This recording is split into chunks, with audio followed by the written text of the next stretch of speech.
But బాబు గారు ఏమంటారు 47కి $2.5 trillion Andhra అంటారు.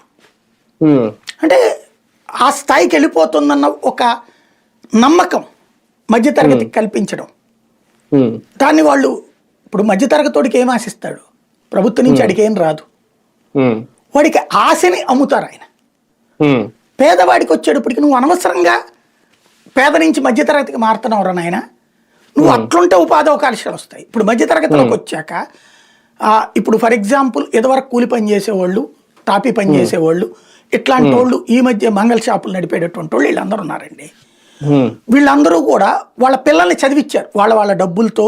అంటే ఒకటి ప్రభుత్వం ఇచ్చిన దాన్ని ఏమంటారు ఫీజు రియంబర్స్మెంటు ఇట్లాంటి డబ్బులతో చదివించారు. వాళ్ళు చదివించాక ఏమైపోయింది, వాళ్ళ పిల్లలు ఈ సాఫ్ట్వేరో హార్డ్వేరో ఇదో లేకపోతే ఏదో ఒక ఫ్యాన్ కింద కూర్చునే ఉద్యోగాలకి ఇష్టం చూపెడుతున్నారు.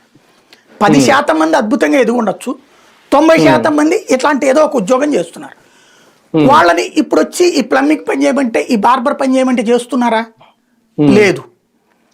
దీనివల్ల ఏమైపోతుంది, మన ఇన్కమ్ సోర్సెస్ డౌన్ అవుతున్నాయి, డిపెండెన్సీ అవుతుంది.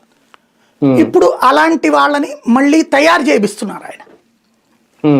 ఇప్పుడు అమ్మఒడి ఒక ఏడాది ఆపేశారు. ఈ ట్రిప్ వాస్తవంగా GST పెరగాల, ఎందుకు మొన్న ఎంతమంది ఉంటే అంతమందికి